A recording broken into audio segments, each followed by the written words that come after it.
By our 8th year together he went and registered his marriage with my younger sister. Bookmark go back, Emily, I'm just doing this so the baby can have legal household, he said. For now you'll have to put up with little unfairness. Unfairness, I looked at my bank account at the company's steadily rising stock prices, and thought to myself it didn't seem all that unfair. A year later he came back to ask me to get back together with him. I held my husband's arm, gently stroking my rounded belly. My child isn't some bastard who needs a cheap father, I said evenly. At that moment Ethan Summers completely lost control. I had always believed that the love between us was mutual. We'd been together for 8 years. I had stayed by his side from the time he was a nobody until the day he became a public figure. Countless late nights his breathing was right beside my ear. He used to hold my hand and whisper, Emily, I'm so lucky to have you. Everyone thought we would get married until they saw the marriage certificate he posted on WeChat. The bride's name wasn't mine, it was Chloe Summers. Chloe, my half-sister and also his first love. Emily getting pregnant before marriage would ruin her reputation as a woman, he said. Chloe is your sister, would you really stand by and not help her? Ethan looked at me with a face full of self-righteous certainty. I couldn't help but laugh at the man standing before me. The year I met Ethan Summers the first was 18. It was at Chloe's birthday party, which also happened to be mine. But everyone was gathered around her cutting cake and offering blessings under the bright lights of the hall. Meanwhile I was outside wearing one of her old princess dresses, holding a plate of steamed buns, crouching on the stone steps in the yard to light my candles. Those candles were the ones Chloe didn't want anymore, but I didn't care. Just as I finished lighting them and was about to make a wish, I looked up and saw Ethan Summers. He walked toward me with that smug, confident air. When you make a wish, if no one's watching, the spirits get lazy. I didn't say a word, but thinking back I must have looked really silly at that moment. Then I'll be your witness, so are you planning to share half of that cake with me later? Afterward I lost count of how many times I thought about that moment. Maybe it was because of the circumstances in which we first met. That night under the soft glow of the moonlight he looked so captivating. Later I found out that night Ethan had been trying to secure an investment from my father. I secretly tried to help him, casually mentioning his ideas and technical knowledge to my father during dinner. By my sophomore year of college I volunteered to work as Ethan's assistant 24 hours a day without pay for 8 years. I stayed with him through everything from a tiny 5-square-meter basement office to the top floor of a luxury apartment. During those hard times we often shared a single cup of instant noodles each day. Back then Ethan would often take my hand, his eyes red, and say, Emily, trust me. For 8 years I truly believed that day would come. But now I realized that day was nothing more than a picture of a cake drawn on a wall. When Chloe Summers moved into the villa, she brought 4 32-inch suitcases all packed to the brim. Chloe was 3 months pregnant then. Her belly wasn't showing yet, but when she spoke she instinctively supported her lower back. Everything in here was specially bought by Ethan for the baby. I told him it wasn't necessary, the baby's only 3 months along. Oh, I almost forgot, you've never experienced that, have you? She covered her mouth in feigned embarrassment, but the pride in her eyes was impossible to hide. Of course I couldn't understand what that felt like. The year I was born was the lowest point in my father's life. My mother was so poor she couldn't even afford to give birth in a hospital. Years later, when my father got rich and remarried, my younger sister Chloe was born. When I was 10 years old, my father finally brought me from the countryside back to the Cole family home. Ethan Summers loved her too. They had broken up only because he didn't want to delay her bright future. It's fine, I said softly, I wouldn't want to experience that anyway. Chloe's smile froze for a moment. We just looked at each other in silence. Ethan, you're home, she said tenderly, her brows softening as she walked over to him. Thanks for your hard work today, Emily, Ethan said, glancing at me with a faintly flattering tone. My eyes were fixed on the bag Chloe was holding. It was the same gift I had once given him when he successfully closed his very first business deal. Since Ethan had come home, I took the chance to speak up. Ethan doesn't count as an outsider here, right? I asked with a faint smile. As expected, Chloe's eyes instantly reddened. Ethan, did I cause trouble for you and Emily again? No, of course not, he denied quickly, almost instinctively, before glancing at me. Emily, Chloe's pregnant, her emotions are unstable, just try to be a little more understanding. Okay, understanding. There wasn't a shred of it left in me. Without another word I turned and walked upstairs. Do you want me to move my things out of the master bedroom? Though Ethan and I had never been married, everyone in the villa knew I was the lady of the house. On the very first day she arrived, Chloe had the entire villa redecorated. Aunt May the housekeeper was furious. She came upstairs to complain to me. I stayed calm and said just let her do whatever she wants. That night I went online and started looking for a new place to live. Lately exhaustion came so easily I didn't even know why. I rubbed my temples and reassured Aunt May before she left the room. In that sleep I dreamed of the night Ethan Summers confessed his love to me. He had been drinking, his face flushed but his eyes clear. Emily, will you walk through life with me? He told me you wanted me there through all 4 seasons, for every meal, every day. I had lost control that night, threw my arms around him and cried. But then why did it hurt so much? The pain spreading through my body was sharp and relentless, like being pricked by 1,000 needles at once. I opened my eyes and saw Ethan Summers sitting on the edge of my bed watching me. What are you doing here, Ethan? Did you come to take something? Emily, what we have doesn't need a piece of paper to prove it. You don't need to explain, I said flatly. But the next second he suddenly pulled me into his arms from behind. My skin crawled, nausea hit me hard and fast. I shoved him away violently, stumbling forward as I gagged and nearly vomited. You're disgusted by me, aren't you? He demanded. You should be with Chloe, I said coldly. She's pregnant and her emotions are unstable. She needs you more than I do. My Emily is the best sister in the world, always understanding, always willing to give in for her little sister. My throat tightened, the nausea returned stronger this time. I pushed him away again and ran straight into the bathroom, my head spinning. Ethan, have you ever considered that this reaction of mine might mean something else? He froze, his pupils contracted in panic and his voice trembled. No, that's impossible. Good, now that he's panicking, things will go according to plan. Don't worry, even if I were pregnant I wouldn't come looking for you to put the baby under your name. Ethan, he said sharply, irritation creeping into his tone. I suggested that he compensate me with 15% of the company's shares. To my surprise he agreed, but not without a condition. He wanted me to get a full medical checkup at the hospital. To put his mind at ease I cooperated completely and went to the obstetrics department for the examination. When I walked out of the hospital a black car was parked by the curb. Behind the wheel sat Julian Reed waiting for me. When he saw me, it was rare for Julian Reed to step out of his car, but that day he did. Did you get an abortion? I couldn't stop my eyes from widening. I tossed the hospital's plastic bag with the prescribed medicine onto the car's center console. Rosebenin and ethinyl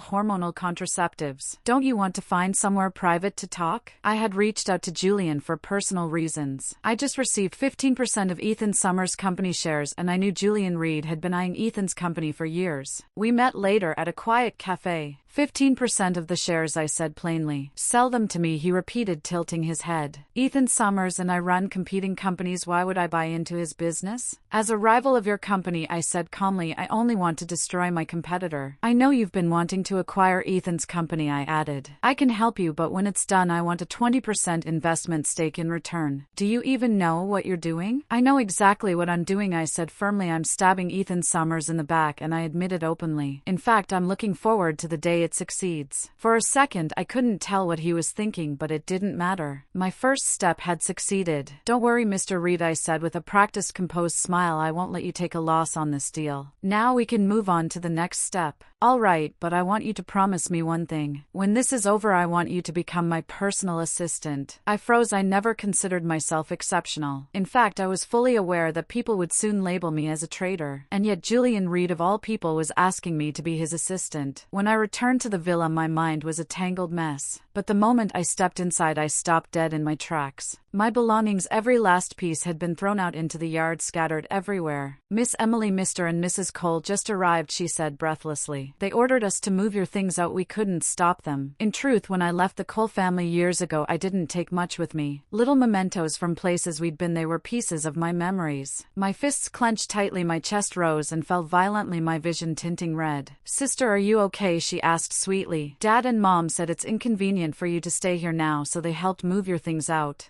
Slap! My left hand flew before I even realized it. The sharp crack echoed through the yard. Aunt May, please clean up everything on the ground, I said, ignoring Chloe's shocked, disbelieving stare. While I was speaking to Aunt May, the Coles, my father and stepmother, finally heard the commotion and came out of the house. Dad, Mom, she hit me, she sobbed. Of course, she tattled. I wasn't surprised. You want me gone, I said evenly, but did you even bother to check whose name is on the deed to this house? Chloe, are you going to apologize or should I call the police? You decide. Chloe's sobs cut off abruptly. My father and stepmother's faces drained of color. This chaos quickly reached Ethan Summers. When he came home to the villa, Chloe immediately began crying again. She tried to kick me out. Ethan's expression darkened. He looked at me, disappointment clouding his eyes. Emily, I thought you were more understanding than this. Understanding, I repeated, a bitter laugh tugging at the corner of my mouth. If being understanding means letting your wife live comfortably in my house, then sure, show me how. Ethan blinked, momentarily stunned. He seemed to forget that while he paid for this place, it was my name printed clearly on the deed. Emily, I know you're upset because Chloe moved your things without telling you. I'll make it up to you, I promise. For now, you can stay at a hotel until everything calms down. I pulled away before he could touch me and walked straight upstairs. This is my house. You're the one who needs to leave. Chloe, who had always been protected and pampered, clearly wasn't used to anyone confronting her like this. Emily, she's your sister, my father snapped, his voice heavy with reproach. Do you really have to make such a scene? Emily, Chloe's pregnant, my father began, his tone suddenly turning weary. For the sake of the years you lived under this roof, can't you let this go? Your stepmother always treated you well, didn't she? Just give your sister a little leeway. Pregnant women shouldn't be put under stress. If you don't want to be thrown out, I said coldly, then apologize to me. Chloe's face went pale. She bit her lip, her eyes full of resentment, but I didn't care. Fine, I'm sorry, okay, it's my fault, I should have known my place. Her apology was laced with grievance so thick it nearly dripped. If it hurts you so much to see your little daughter suffer, then take her back to live with you. That shut him up a few years ago. My father went bankrupt. His 500 square meter villa had been auctioned off, and now he and my stepmother lived cramped together in a one-bedroom apartment on the outskirts of the city. No, I said quickly, stopping her. Leave it, I don't want any of it. It's fine, the old must go before the new can come. But Ethan's expression darkened further. I could tell my words had hit him somewhere deep. A moment later his phone rang. After a short conversation he left in a rush. Chloe, worn out from her earlier dramatics, stayed quiet for the rest of the evening. But peace lasted only one night. Just before dawn the villa's lights suddenly blazed on. Miss Emily, she's having terrible stomach pains. Without hesitation I grabbed my phone and dialed emergency services. Within minutes an ambulance arrived and took Chloe to the hospital. I didn't go with her. I simply sent a brief message to Ethan to inform him. He didn't come home for the next few days. I wasn't surprised. Meanwhile, Aunt May kept muttering under her breath, furious on my behalf. That girl's like a cuckoo taking over another's nest, she said. What kind of sister steals her own sister's fiancé? In the old days she would have been scolded until she drowned in spit. The very next day after Chloe was admitted to the hospital, the news exploded across social media. Wife of rising tech CEO Ethan Summers confirmed pregnant. Genius entrepreneur Ethan Summers and his beloved wife love stronger than ever. The most handsome CEO and the most beautiful expectant mother, perfect couple of the year. The headlines were blinding. Clicking through the articles were full of glowing text and sweet photos painting a vivid picture of Ethan and Chloe's so-called pure destined love story. I closed the tablet expressionlessly, exiting the news page. Right then a WeChat notification popped up. The message read, if you're angry right now, stay that way. Anger keeps people sharp. It was from Julian Reed. His words, as usual, carried that same infuriating smugness, followed by a ridiculous smirking emoji. And what does a sharp person usually do next? I typed back. Play him. Within just a few days Ethan and Chloe had ridden the wave of online fame. Their love story was trending across every platform, drawing endless blessings and envy. Even the company's orders had skyrocketed, but it didn't last long. Soon everything flipped. It all started with a leaked audio recording from inside the company. So much for love stronger than stone, a man's voice said. The real girlfriend of CEO Ethan Summers was his secretary, Emily Cole. She's been with him since the very beginning of his startup, and what did he do? He got rich and traded her in for someone else. She worked by his side for 8 years, another voice added. That villa everyone keeps praising, it's under her name. We all thought they were about to get married. We never dared to talk about it publicly, but deep down we all felt bad for her. She's a good woman. Several more voices chimed in, echoing the same story. The recording spread online like wildfire, sparking heated debate. Some people insisted they were fake, while others said rumors like that didn't just appear out of nowhere. Public outrage exploded. It wasn't illegal, of course, but in the ruthless world of public opinion, morality scandals could destroy a company faster than any lawsuit. And Ethan, burdened by guilt, came looking for me before things reached their peak. Emily, he said, gripping my hand tightly, his expression earnest. The company is our shared effort. I know you won't just stand by and watch it all go to waste. I'm on vacation, remember? This was your decision, I said flatly. The day Chloe moved into the villa, you suspended all my duties. What exactly do you want me to do? I knew you'd understand, he said with a faint, hopeful smile. You've always cared about the bigger picture. Looking at that self-assured smile on his face, I suddenly found it absurd to the point of laughter. Emily Emily, this whole thing could be cleared up easily if you just came forward. Say a few words, clarify that our relationship has only ever been professional, that we've always been just boss and secretary. You lived in the villa purely to help take care of your sister. People online are fickle, give it a week or two and they'll move on to the next scandal. I listened silently, not bothering to interrupt. All right, I'll do it. My agreement seemed to surprise him, and it definitely made Chloe think I was weak. That night at dinner she made sure to put on a show. Holding her belly, she sat at the table picking at the food Aunt May had prepared. Aunt May, are you sure this food is safe for me to eat? I'm in a special condition right now. If you're not sure who you're supposed to be taking care of, maybe you shouldn't work here anymore. It's too sweet, she said sharply. Don't you know pregnant women shouldn't eat sweet food? What if I get gestational diabetes? Aunt May, are you trying to harm my baby, or is someone putting you up to it? With each word her voice grew shriller. Finally she threw her spoon aside, sending food clattering across the table. Miss Chloe, we've been cooking the same way we always have. It's never been a problem before. Why is it that ever since you arrived nothing is good enough? If you're so unhappy, you can hire your own personal chef to cook for you. Her words made Chloe's face turn as pale as paper. She stood frozen, her eyes darting between Aunt May and me. Then she clutched her stomach and began crying out in pain. I hadn't even said a word. My spoon was still in my hand when hurried footsteps echoed from the doorway. Moments later, Ethan rushed in like a knight charging to rescue his damsel. Wrapping his arms protectively around Chloe, the picture they made together, him holding her trembling against his chest, was almost poetic in its irony. Suddenly the soup in my mouth tasted like water, flat, flavorless. I set my spoon down and looked at them quietly. Ethan, I can't stay here anymore. Everyone here is on her side.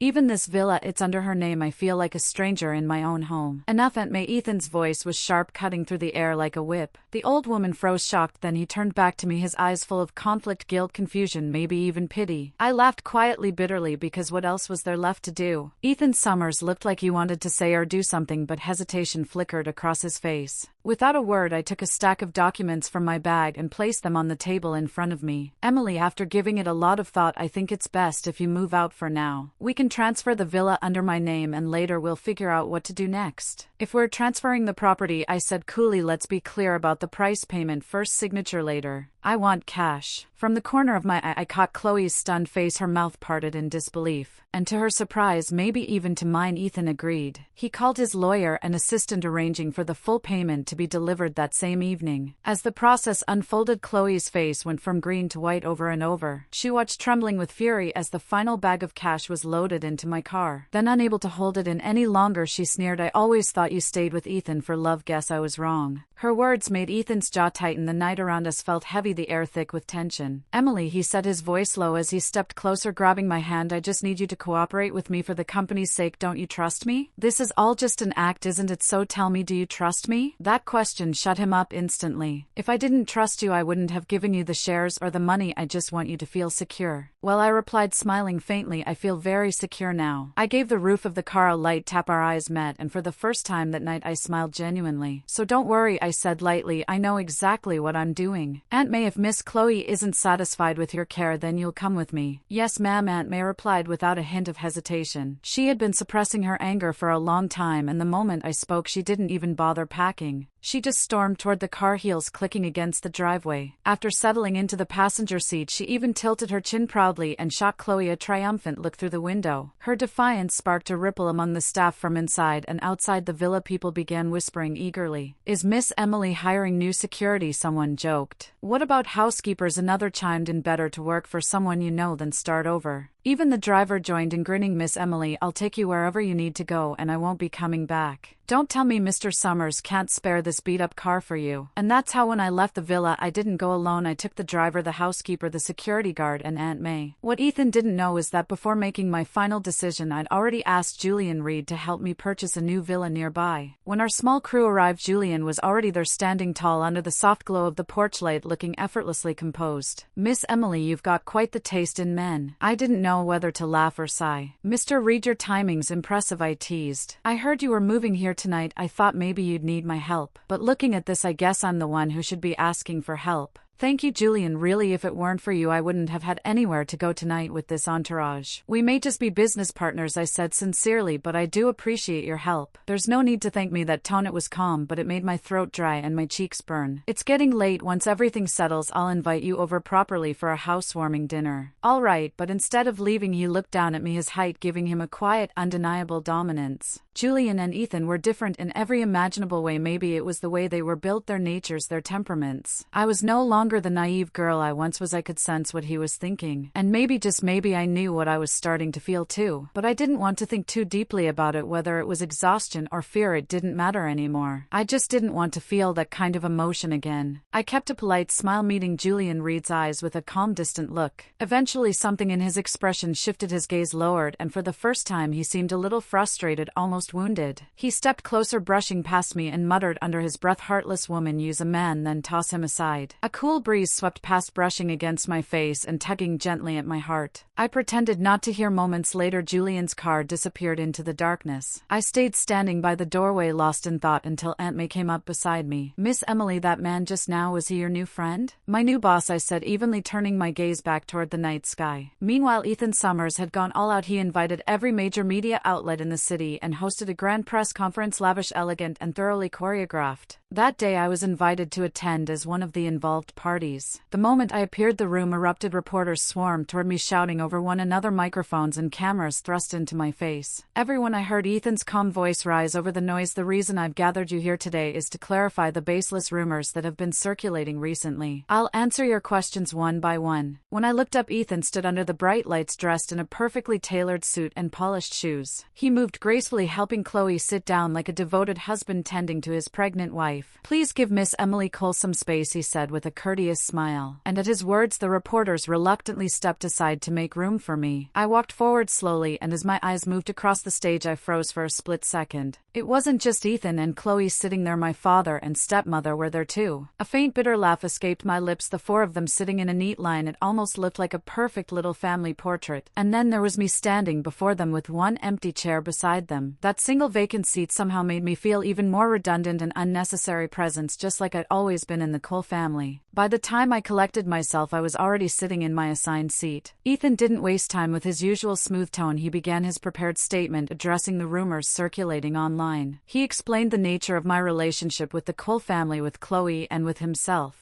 According to Ethan, the Coles and the Summers had always shared a close bond. When his company was just starting out and faced financial hardship, my father had generously provided him with early funding and mentorship. "Miss Emily Cole and I are the same age," Ethan said easily, turning toward the cameras with his signature charming smile. "We're both young professionals, bright, ambitious, and talented, working together under the same roof. After all these years, and there's still no progress between the two of you?" one reporter asked sharply, his tone full of implication. The way they looked at me and Ethan Summers was anything but innocent. Of course, it made sense. Over the years, we'd kept our relationship quiet at work, never officially acknowledging it, but never making an effort to hide it either. "Mr. Summers," another reporter pressed, "everyone in your company says that your secretary, Miss Cole, is your wife. They say she's been by your side since the very beginning of your career. Are you saying your relationship has only ever been professional?" Someone else chimed in, "Compared to Miss Cole, who's been working closely with you day and night for years, your wife, her younger sister, was overseas all that time, and now she's suddenly back, and the two of you got married almost instantly. Isn't that a little suspicious?" Each question hit harder than the last. I could see the color draining from Ethan's face. His expression grew darker, more strained, and his eyes flickered toward me repeatedly, as if begging me to step in and save him. I narrowed my eyes slightly. I understood exactly what he wanted, but there was nothing he could do to control this situation. Now, after all, for years I had been the one standing next to him at press conferences, managing the chaos, keeping his image spotless. So this time I decided to speak. I cleared my throat and said slowly, "Everyone, regarding my relationship with Mr. Summers, I'd like to take this opportunity to clarify a few things." The room fell silent. I could feel the weight of every camera, every gaze fixed on me. "Of course," I continued, "my relationship with him isn't just one between a boss and his secretary." The collective gasp that followed was loud and immediate. I didn't need to look to know that Ethan's glare was burning into me, but I didn't care. I stood up calmly, facing the sea of flashing lights and curious eyes. My voice was steady as I said the next words, "Mr.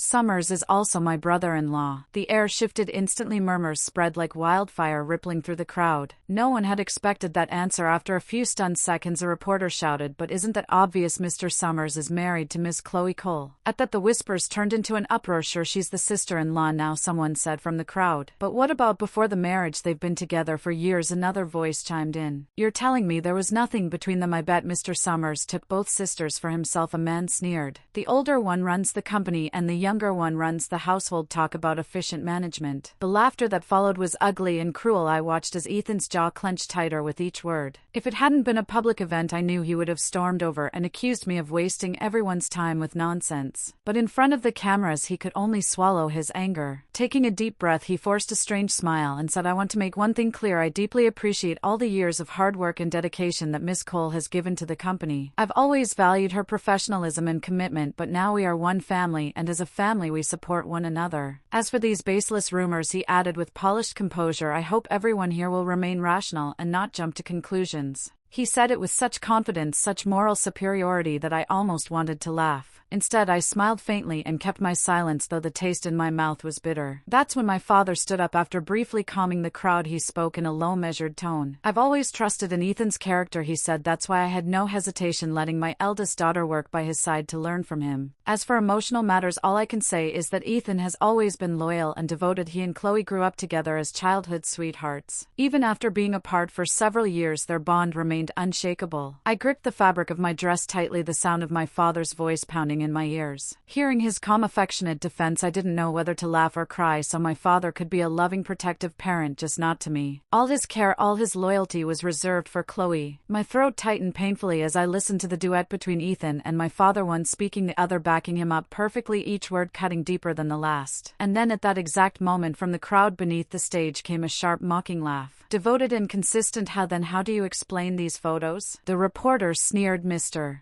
Summers and his secretary, always side by side, always together. And according to her college professors and classmates, Emily Cole wasn't just his secretary, she was his girlfriend." The man held up a stack of glossy photographs and began passing them to the reporters on either side. As they spread through the room, faces shifted one by one, shock, disbelief, and then disgust. Every camera turned toward Ethan Summers, and for the first time he looked rattled. A female reporter slammed one of the photos down on the table in front of him. "Just by looking at these," she said sharply, "are you still claiming that your relationship with Miss Cole was purely professional?" I didn't need to see the photo to know which one it was. The night I'd helped Ethan home after a business banquet, he'd been too drunk to walk, and I had supported his weight as we left. His arm had rested naturally around my waist, but under the dim light it looked far more intimate than it really was. Ethan's face had gone pale. The reporter pressed harder, her voice cutting like a blade. "So what's the truth, Mr. Summers? Are you using the excuse of a professional relationship while secretly being involved with both Cole's sisters at once?" One foot on each boat, as they say. The room fell silent except for the clicks of cameras. The tension was thick enough to choke on. Ethan sat frozen under the heat of the spotlight, while the Coles, my father's stepmother, and Chloe shifted uncomfortably in their seats. Even they couldn't hide their unease. And then the question turned on me. "Miss Emily Cole," one reporter called out, "you've never publicly clarified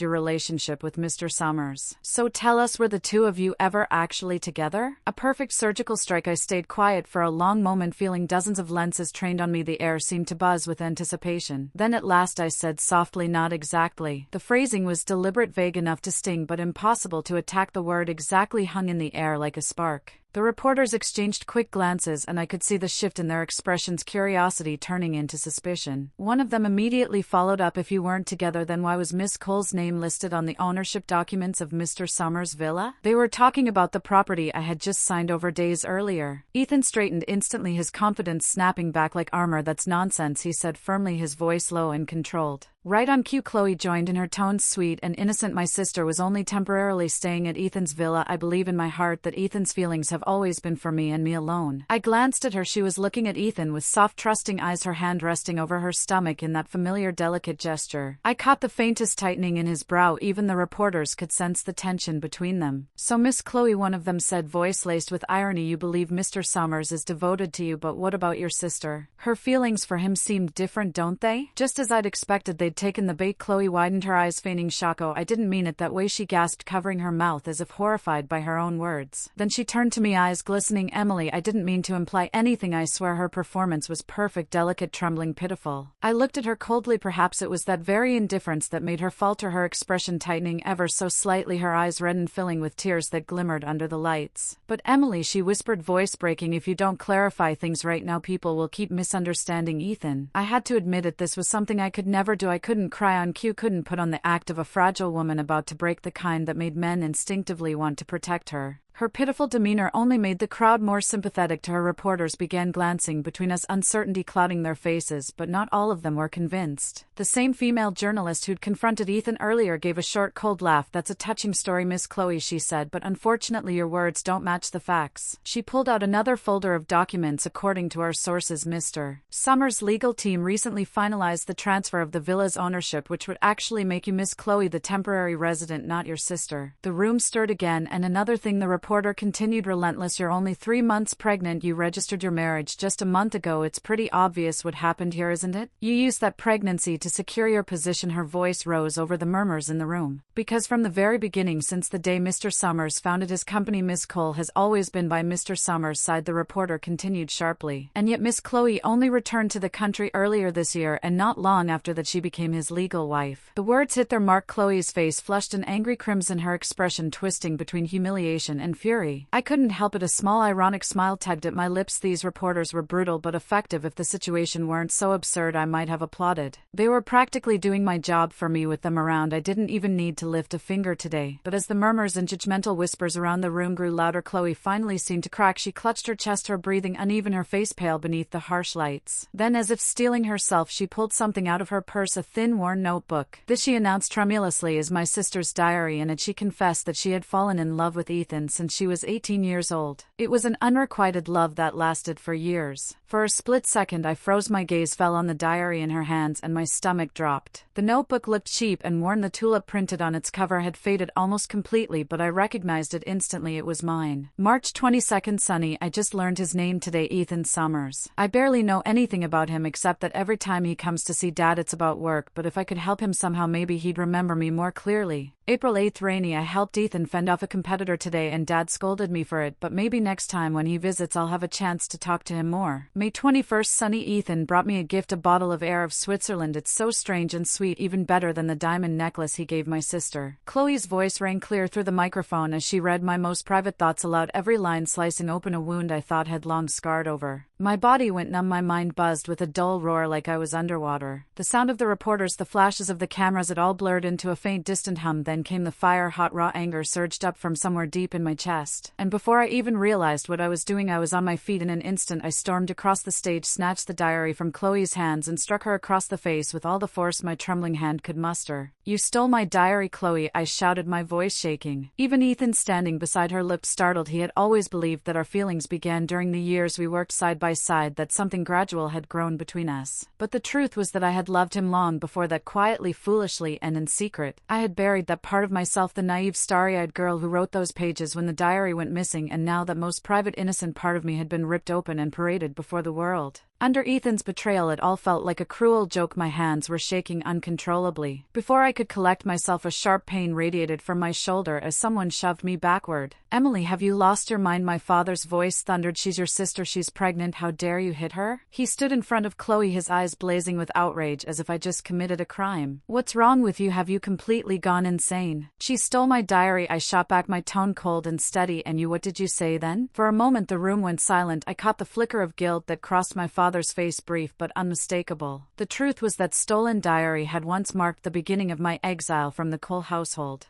Even though we lived under the same roof, my bedroom had never truly been mine. I'd asked for a lock once, and my stepmother had smiled sweetly and said, "Locks make it difficult for the maids to clean, dear. You don't want to make their jobs harder, do you?" And so year after year, Chloe's bedroom had always been secured with the most advanced fingerprint lock money could buy. Mine, on the other hand, had none. But the teenage me still believed naively that fairness existed, so one day I gathered up my courage and asked my father to install a lock on my door too. He refused. "What could you possibly have in there worth locking up?" he scoffed. "Stop acting like you're so special." Not long after that, my diary disappeared. I tore the entire house apart looking for it, but never found it. Eventually I realized someone had stolen it. I begged my father to check the surveillance footage. It was the first time I had ever cried in front of him. That diary wasn't worth anything to them, but to me it was everything. It held all my thoughts, my dreams, the secrets of my girlhood. It was my most precious treasure. But no matter how much I cried or pleaded, he just stood there, arms crossed, his expression full of irritation. When I finally told him that I believed someone in the house had taken it, he slapped me across the face and snapped, "Who are you calling a thief? You're the only one in this house who looks like one. Maybe you stole something yourself and now you're pretending to be the victim." That night, with my cheek burning and swollen, I packed a few books and some clothes and walked out of the Cole residence without looking back. He had known the truth all along. He just chose to protect his precious younger daughter, and even now all these years later he was still doing the same thing. Stolen, don't be ridiculous, my father barked, his voice full of disdain. If you hadn't left it lying around, Chloe wouldn't have found it. I haven't even scolded you yet. A girl who spends her days chasing after men instead of studying, you're a disgrace. He jabbed a finger toward me, his face red with anger. My stepmother seized the moment to pile on. Emily, your sister knew how much you liked Ethan, she said, her tone full of false sympathy. That's why she went abroad for years, to give you a chance, but love can't be forced, dear. You've been by Ethan's side for so long, yet his heart has always belonged to someone else. What can you do? The moment those words left her mouth, every camera in the room swiveled toward Ethan Summers. Under the glare of the spotlights, his expression dark and tight, unreadable. A reporter immediately jumped in. Mr. Summers, is it true that Miss Cole has been pursuing you all these years, that her feelings have always been one-sided? Dozens of microphones thrust toward him. He glanced at me. In that brief moment I saw it, the flicker of guilt, the struggle, the shame he tried so hard to hide. It was rare to see guilt on his face. Perhaps it was the words from my diary, raw and sincere, that had struck him. Maybe for the first time he regretted throwing me under the bus to shield himself and Chloe. My hands curled tightly into fists. I could feel my nails digging into my palms, grounding me, holding back the storm rising in my chest. I was ready to rip off their carefully crafted masks in front of the entire room when suddenly a voice echoed through the speakers. Ethan, what were you thinking? It was a man's voice, calm but laced with disbelief. You are about to marry Emily Cole, and then suddenly you turn around and register a marriage with Chloe. Don't you feel any guilt toward Emily? Ethan's voice came next, recorded unmistakably his, you don't understand. Chloe suffered humiliation because of me. She's physically fragile. She couldn't go through with an abortion. She's carrying the child alone, and I can't just abandon her. What would she do once the baby is born? And what about Emily? The first voice demanded. She's been with you from the very beginning. Don't you think sacrificing her to repay a debt is unfair to her? There was a pause, and then Ethan's voice again, softer but steady. Emily and I have been together for 8 years. She understands me. She's always supported every decision I've made. Maybe we don't need a marriage certificate between us, but Chloe is different. She's weak. She can't take care of herself. The entire hall went silent. Ethan stood frozen on stage as if struck by lightning, his eyes wide open, unmoving like a cold, lifeless statue carved from stone. The entire room could hear the recording clearly. His voice, Ethan Summers, unmistakable. The other belonged to one of his so-called brothers, his closest friend. I hadn't expected the recording to be this powerful. It did far more damage than any words I could have said. Ethan was completely rigid, pale, trembling, exposed. This is fake, Chloe shouted, suddenly her voice shrill with panic. It's been fabricated, completely made up. Where did you even get this recording? Emily, did you edit it together yourself? Are you really trying to destroy Ethan like this? She was the first to lose control, her expression twisted as she lunged at me, wild-eyed like an animal cornered. But before she could reach me, I stepped aside swiftly, and just then the giant LED screen behind the stage lit up bright, blinding. A Bluetooth connection flickered on, followed by a video that began playing automatically. It was filmed inside a luxury hotel conference room, the same one rented for this press event. The massive LCD screen filled the wall, and the moment the video began, the entire hall was flooded with gasps. Baby, a sugary voice cooed from the speakers. I came back to the country this time just to give you a son. You better not treat me badly, okay? The camera showed Chloe wearing nothing but a silky white nightgown, perched on the lap of a balding middle-aged man with a greasy face. Without hesitation, her delicate lips pressed against his sweaty cheek, then slid lower in a way that made several reporters audibly gasp. Don't worry, sweetheart, the man panted. Once I transfer everything from that she-devil's account, I'll come back for you. You'll just have to put up with things for now. That woman's sharp as hell, but don't worry, I've already got a backup plan. Once the time's right, I'll make sure we're officially married. Our child will be born legitimate. The recording cut off abruptly after that. The silence that followed was absolute and then shattered. It was frankly entertaining, even more dramatic than the soap operas people binge online. For a moment even I was speechless, staring at Chloe in disbelief. She had stolen my fiancé, destroyed my reputation, humiliated me publicly, and yet now, knowing the truth, I found myself almost pitying Ethan. His face had gone ghostly white, his eyes shifted slowly from the video to Chloe, horror and rage colliding inside him. The veins at his temples bulged, his chest heaved, his lips moved, but no sound came out. My father's face was ashen, while my stepmother's expression was a twisted mess of panic and guilt. She stumbled toward the screen, throwing her arms wide to block it. Don't look, no one's allowed to film this. Stop recording, she shrieked, but it was too late. The press had already lost control. Cameras flashed wildly, voices rose, and the room descended into total chaos. The next morning, the entire internet exploded. The press conference shot straight to the top of the trending searches. Ethan Summers leaves 8-year fiancé to raise another man's baby. CEO becomes the fool in his own love triangle. White moonlight turns out to be the biggest scam of the year. The headlines were merciless. They mocked Ethan for losing his fiancée, his money, his reputation, and even his dignity all in one day. Some joked that not even the famously foolish William Bowman could dig a hole as deep as his, and as for me, somehow I walked away untouched. Not a single headline mentioned my name, no praise, no pity, no criticism. It was as if I'd never existed in the story at all. Chloe, on the other hand, hid herself away in a hospital, refusing to see anyone, but she could hide from the reporters. She couldn't hide from the consequences. Because before long, the wife of that wealthy businessman, the one in the video, heard the news all the way from overseas, and then one morning Chloe vanished. She and her pregnant belly disappeared from the hospital without a trace. My father and stepmother went nearly insane searching for her, but he was no longer the powerful man he used to be. He had no money, no influence, no connections. He didn't even dare call the police. In the end, he had no choice but to beg Ethan Summers for help. But by that point, Ethan hated Chloe Cole with every bone in his body, and that was only the beginning. He could barely protect himself. How could he possibly help anyone else? Even if Ethan had the means, there was no way he'd lift a finger for them now. So in the end, my father and stepmother had no choice but to turn to me. When my phone lit up with his name, I actually laughed. The irony was almost sweet. I even offered him some friendly advice. Call the police, I said lightly. There was silence on the other end. Then came his trembling, pitiful voice. Emily, I know I've wronged you all these years. You can hate me, curse me, but please just this once pretend I still have the right to ask. Help me find your sister. I had never heard him sound so desperate. Even his apology, faint and hoarse, carried a sincerity that might have moved me once upon a time. When we find her, he said again, voice quivering, I'll kneel before you. I'll beg for your forgiveness. His words were firm, solemn, but I didn't move. I was far past the age when a single apology could mend a lifetime of wounds. I closed my eyes, tracing a finger along the painted pattern on the porcelain plate in front of me. There's no need, I said calmly. I stopped caring a long time ago. It wasn't forgiveness, and it wasn't bitterness either. It was simply nothing. I had run out of reasons to care. But before hanging up, I gave him one final reminder, purely out of moral courtesy. You don't need me to tell you this, I said softly, but I think you already know who Chloe's offended. Then I ended the call, not waiting for his reply. When I looked up, Julian Reed, sitting across from me, was watching with that same teasing smirk of his. Now, I said, picking up where we'd left off, shall we get back to discussing the compensation package for the new company? Just today, he had officially acquired all of Ethan Summers' shares and smoothly taken over the entire firm. The funniest part was, up until the very last second before being expelled from the board, Ethan still believed that the 15% stake he had given me was his trump card, his safety net. How does Miss Cole wish to negotiate? He asked lazily. By some coincidence or perhaps poetic symmetry, we were sitting in the exact same seats as the first time I had come to meet him about a business deal. His face's slightly slouched posture and that languid tone all remained the same. The last syllable of his question lingered, drawn out deliberately, as his long pale fingers toyed idly with a silver lighter. His whole demeanor was relaxed, bordering on careless. That depends, I replied, pressing my lips together, fighting a faint smile. On what kind of offer Mr. Reed is willing to make me? Click. He closed the lighter with a soft snap and looked up. His gaze sharpened, his expression turning unexpectedly serious. Slowly he sat up straight. If Miss Cole is willing, he said, his voice even then, the offer I'd like to make is the position of Mrs. Reed. For a moment I froze. The tips of my fingers went numb. Mr. Reed, I said at last, forcing a tired smile, you must have seen the press conference. He didn't answer. I rested my chin in my hand and continued quietly, right now I don't have the courage to start something new. My honesty didn't seem to disappoint him. Instead, he nodded in understanding. I get it, he said, even if the garbage has been taken out, the stench still lingers. The metaphor was so spot on that I couldn't help but laugh, though I didn't know whether to cry or thank him for saying it. But Emily, he added, his tone softening, if one day you decide you want to love again, consider giving me the first chance. Let me try to pursue you. Then in a mock pleading gesture he raised his index finger, touching his own chin with exaggerated charm. Come on, at least give me some credit for the face. Yeah. I stared at that handsome, almost model-perfect face of his, and despite myself felt a flicker of warmth in my chest. Julian Reed had a very unique way of courting someone. By the way, he suddenly said, tilting his head, why are you wearing the same outfit as the other day? People might think my company's financial situation is worse than it actually is. Take a day off tomorrow, go shopping. A notification chimed on my phone. A second later he had just transferred me a seven-figure sum, a sudden business trip to Turkey. That was how he phrased it. The private jet was already arranged, ready to take off at any moment. We can make a quick stop in Tokyo, Paris, or anywhere else you'd like, he said casually. It doesn't matter, everything else can be replaced with new things anyway. Don't overthink it, just consider it a normal business dinner. Though technically it's under the name of my cousin's wedding. My parents will be there. The man sitting next to me with the clueless smile is my dad, and the woman who keeps smacking him on the head is my mom. They already know you're my secretary, so they won't make things awkward. They actually think you're brilliant, though next to me I suppose you're more like a daisy growing beside a cowpat. I sat down quietly, trying to make myself small to reduce my presence as much as possible. The truth is, falling for Julian Reed wasn't hard. His affection was simple, direct, and honest. He didn't assume that because I was independent I didn't need support, or that because I was mature I didn't need romance. He pursued me the way a man pursues a girl he genuinely likes, earnest, sincere, and sometimes a little clumsy. He once told me he'd read that women like domineering CEOs who shower them with money, so he decided to test the theory, treating work trips like secret dates, taking me to Tokyo, Paris, and Istanbul, convinced I'd find them romantic. I never told him that my 18th birthday had been one of the loneliest days of my life, but on my 30th he somehow found out and made me a cake with his own hands. He even threw a mini party at the office. "This is a longevity peach bun cake," he explained proudly as I stared at the pink peach-shaped buns arranged like frosting. "It's a thing from Chinese birthday banquets. The real cake is just for you, but the buns, those are for everyone else." Then he winked. "Besides, I can buy you all the cakes in the world. We don't need to share a moldy bun, do we?" Every morning after that, a fresh tulip appeared on my desk. "Julian," I asked one day, genuinely curious, "how did you know I like tulips?" I'd never told anyone that before, not even Ethan Summers. In fact, Ethan never once gave me flowers. Julian leaned back in his chair, his tone effortlessly smug. "I guess," he said, "I noticed that the cover of your diary shown at the press conference had tulips on it. Figured you might like them, so I went with it." "The first time you saw them you smiled so brightly it confirmed I was right," he said it so matter-of-factly, so confidently that it made my chest ache a little. I looked at him hesitating. "So you did watch the press conference?" He nodded. "Then you must have heard the part where Chloe read from my diary." Even though I didn't find the words themselves shameful, it was impossible to act unaffected after having my teenage heart laid bare in front of the entire world. I studied him closely, not wanting to miss even the smallest flicker of emotion on his face. Julian's expression darkened, his usual light-heartedness faded, replaced by something quiet and heavy. "Yeah," he said softly, "I heard it, and honestly I hated it. I hated how they twisted something so pure." His tone made my heart sink. My fingers clenched together beneath the table. I was about to excuse myself, ready to flee before the weight of the moment could suffocate me, when he suddenly leaned forward, his voice rough and sharp with frustration. "Why the hell," he said through gritted teeth, "did the honor of being loved by you have to go to him and not me?" His jaw tightened, and I could almost hear his teeth creak as he clenched them. I couldn't help it watching this powerful, composed man stomping his foot in mock outrage and pounding his chest like a sulking child. It was so ridiculous that I burst out laughing without thinking. I leaned forward, closing the distance between us until we were only inches apart, and right then I saw it clearly, Julian Reed's face flushing a deep, unmistakable red. That expression of his, flustered, cornered, and blushing, was honestly a little cute. The amusement in my eyes deepened. I leaned closer, bracing one hand against the wall behind Julian, letting my body hover just inches from his. My voice was calm, almost teasing. "If you never got to experience the sweetness of being secretly loved," I said softly, "then tell me, would you dare to accept the sweetness of being truly loved?" He froze, and for a moment the air between us seemed to hum, but before he could answer my thoughts drifted elsewhere, to Ethan Summers, the man who once believed he had everything. The thing Ethan regretted most wasn't betraying me, it was that moment of weakness when Chloe came to him and he let her in. Ethan had been born into privilege, a wealthy family, a mansion, private schools, the world handed to him on a silver platter. He was pampered, sheltered, and arrogant. Until when he was 15, everything came crashing down. His father's company went bankrupt overnight. The man couldn't handle the disgrace and hanged himself in the study. Ethan and his mother were evicted from their estate and forced to rent a damp 40-square-meter basement apartment to support them. His mother, once a refined socialite, took on menial jobs, working herself to exhaustion. Within a year she fell ill and passed away. The most tragic part, the treatment had cost only $20,000, barely $3,000, such a small sum, and he hadn't been able to pay it. That became the defining wound of his life. From that moment on, Ethan made a vow to rebuild his fortune, no matter the cost, no matter who he had to use. He learned to bow, to flatter, to smile while swallowing humiliation. In college he heard that a newly wealthy businessman was looking to invest in promising startups. Determined to seize the chance, Ethan used every connection he had to get close. Eventually he discovered that the man's youngest daughter was celebrating her birthday. He scrimped and starved for 3 months, maxed out his credit card, and finally saved enough to buy a respectable gift. He showed up at the party dressed neatly, trying his best to fit in under the bright chandeliers. Surrounded by glittering laughter and champagne flutes, he saw the Cole family's youngest princess, Chloe, glowing in her expensive dress, surrounded by admirers. For a fleeting second he felt like a stranger in a world he once belonged to. He watched as the gift he prepared with such care was tossed aside, landing forgotten in a pile of more extravagant presents. And when the cake was served, he realized he wasn't even close enough to be offered a single bite, so he left early, defeated and bitter. Outside, under the dim lights, he saw a girl crouched by the stone steps, palms pressed together in front of a small plate of steamed buns with a candle stuck in one. She was quietly making a wish. For some inexplicable reason he felt an odd connection to her, as if they shared the same loneliness, the same quiet ache. Something drew him closer. He walked up and made a teasing comment, half out of habit, half out of curiosity. Later he learned her name, Emily Cole, the eldest daughter of the Cole family. She wasn't unloved exactly, just invisible, a presence too ordinary to notice. While her sister Chloe shone like the sun, Emily lingered quietly in the shadows. Chloe was bright, proud, dazzling, just like the old Ethan before his world collapsed. Emily, on the other hand, was soft-spoken, grounded, humble, like the person he'd become after everything was stripped away. So Ethan understood Emily, he even cherished her, but deep down he longed for Chloe, the version of himself that had been been lost. Even after he graduated, even when he was already with me, that desire festered back then. He had gathered his courage to speak to my father asking for permission to court Chloe. He thought my father supported his business because he saw potential in him, but instead my father laughed in his face. "You a poor boy like you dreaming of marrying my daughter," he sneered. "You're a toad wanting to eat swan meat. Be realistic. You might suit my older daughter, but my youngest, she's a gem. You're not even qualified to touch her shadow." That single sentence branded Ethan for life. Even years later, when he was by my side, when I gave him my loyalty, my trust, my youth, he never forgot those words. They haunted him. He knew I was good to him. He knew we had struggled through everything together, but that wound, that humiliation, had taken root too deep, and maybe that's why even when he had me, his heart kept chasing after a ghost. During one of his overseas business trips, everything began to unravel. The day Ethan Summers was about to secure a major project for his company, he had already made up his mind. He had bought a diamond ring and planned to propose to me, Emily Cole, as soon as he returned to the country, but fate had other plans. He hadn't expected to run into Chloe again. Even though the Cole family had gone bankrupt, Chloe still radiated her usual brilliance, elegant, untarnished, dazzling as ever. Seeing her again felt like reuniting with a long-lost dream, a piece of the world he once belonged to. They talked. Ethan could tell that she was still well cared for, still pure and untainted by hardship, and yet what happened next was something neither of them had anticipated. To help him close that crucial business deal, Chloe ended up being kidnapped and assaulted. Afterward, she told him she didn't mind, urging him to return home and focus on work, but the guilt gnawed at him. Later, Chloe came back to the country, sought him out, and tearfully confessed that she was pregnant. She said her condition was delicate, that she couldn't terminate the pregnancy, and begged him to give her child a name, a place, a father, otherwise she said she couldn't go on living. Ethan watched her cry until she could barely breathe. His heart softened. He knew that by doing this he would be betraying me completely. Still, he took the diamond ring he'd bought for me and slid it onto her finger instead. The next day he went with her to register their marriage. The wedding announcement on WeChat, that was Chloe's request. She said she wanted her child to be born with legitimacy, not shame. She promised him it would only be for 1 year. Just 1 year after the baby was born, she said she would file for divorce and set him free. Ethan convinced himself this was an act of compassion, that sacrificing our relationship for a year was a small price to pay for saving a life. When I confronted him, he looked at me with guilt but also with conviction. "Just give me 1 year," he said. "When it's over, everything will go back to the way it was." I remember I didn't say much. I just smiled faintly, but deep down he could feel my distance. That terrified him. So, trying to make up for it, he transferred 15% of his company shares to me, the same portion I had once helped him earn with my own investment and work. To me it was simply my due, but to him it was a gesture of reassurance, a sign that I still trusted him, that I was willing to wait. He was wrong. What followed completely shattered that illusion. At the press conference, the brother he trusted most turned on him, publicly releasing the recording of their private conversation. Even Chloe betrayed him, exposing him to humiliation and ruin in an instant. Everything he had, his company, his marriage, his reputation, was gone. He went to confront that so-called brother, demanding answers, but all he got in return was a hard punch to the face. His friend told him coldly, "I'm just doing justice. Young Master Reed wanted the truth revealed, and this is your karma. You reap what you sow." That was the moment Ethan finally laughed. He staggered back to his empty mansion, his face bruised and bleeding, and began a year-long descent into oblivion, drinking himself numb, drifting through the days in a haze of alcohol and regret. And then one morning he noticed the calendar, the date circled in red. 1 year, the promise, the 1-year mark of the vow he had made to me. Almost without thinking, he reached for his phone and dialed a number his fingers still remembered by heart, one he hadn't dared to call in months. The line rang only once before connecting. For a moment he couldn't breathe. The sound of my voice, familiar, distant, achingly calm, hit him like a dream he couldn't wake from. It felt just for a second like time had rewound, like the past 8 years had been erased, and we were back at the beginning, before the betrayal, before the heartbreak, before everything had fallen apart. His voice trembled when he finally spoke. "Emily, the 1-year promise, it's over now. Can we start over again?" He held the phone in his trembling hand, his palms slick with sweat. His voice shook as he spoke. The wait lasted only a few seconds, but to Ethan Summers it felt like an eternity. His heart pounded so hard it nearly leapt out of his chest, and then after what felt like a century came a short, bitter laugh, followed by a bright, silvery voice that he would recognize anywhere. "My child isn't some bastard that needs a cheap substitute for a father," I said coolly. "No need to go looking for one." In that instant it was as if a knife had been driven straight through his heart. The pain was sharp and deep, bleeding into every part of him until the world collapsed completely. He hung up. Meanwhile, Emily Cole rested a hand on my stomach. Though I was only 4 months along, the bump was already showing prominently. Twins. Julian Reed sat right beside me, hovering close like a loyal guard dog, his attention on the news flashing across the TV screen. It was on me. His sharp eyes narrowed in suspicion. "Who is that?" he asked. "What sharp ears?" I reached over and tugged playfully on his ear, then pointed to my belly with a grin. "How many men do you think want the honor of being a cheap stand-in father?" Julian Julian snorted cheap how then, as if to make a point, he dramatically pulled out our marriage certificate, setting one hand on his hip and lifting his chin proudly. Well, he said smugly, our son and daughter won't be missing their father's name on the birth certificate, and I'm damn proud of that. 3 months earlier, Julian and I had gone to register our marriage. We hadn't expected that during the routine medical checkup the doctor would tell us I was already 1 month pregnant. It was hard to describe the sight of Julian Reed, the dignified CEO of a publicly listed company, standing in the civil affairs office, grinning ear to ear and shouting to everyone around, I'm going to be a dad. He looked absolutely ridiculous, especially after finding out we were having twins. From that moment on, he strutted around the house like a peacock with its tail fanned wide, so proud of himself he could barely stand still. He even went as far as printing my pregnancy report on a huge poster and hanging it right in the middle of his family's ancestral living room. That little stunt immediately made him the collective enemy of his entire family. Childish, absolutely childish, but endearing too. I couldn't decide whether to laugh or scold him. Instead, I pulled him down beside me on the couch. Then I squinted, scanning him up and down suspiciously. By the way, I said slowly, you met with Harrison a while back, didn't you? Julian blinked, caught off guard. Who, Harrison? I repeated. Ethan's old buddy. His expression stiffened and his eyes darted around a little too fast. I raised an eyebrow and brushed my fingers against his chin, smiling sweetly. Don't tell me you don't know who I mean. He told me that about a year ago someone came to him asking for a favor, helping someone out, you might say. Julian straightened up, answering with mock seriousness. Helping others is a virtue, is it? I said, tilting my head, because from what I heard this particular act of helping happened right around the time Ethan received his marriage certificate. The audio recording from that press conference had indeed saved me, but I'd be lying if I said I hadn't wondered who had orchestrated it all. Julian's expression froze. Then after a long pause he sighed, his facade crumbling completely. He grabbed my hand, his voice firm but honest. Fine, he admitted. The moment I heard he'd gone to register that marriage, I was so damn happy I couldn't sleep all night. The first time I saw you standing behind that bastard at the auction looking so fragile, I remember thinking, how could someone like him deserve an angel like you? I chuckled softly, leaning in to press my lips to his. The kiss was gentle, tender, and full of warmth. Well, I whispered against his mouth, looks like that angel finally found her way home. Just then the TV volume rose as the news anchor's voice came through clearly. After continuous investigation and cooperation between international and local authorities, the reporter announced, a major human trafficking network in Myanmar has been successfully dismantled.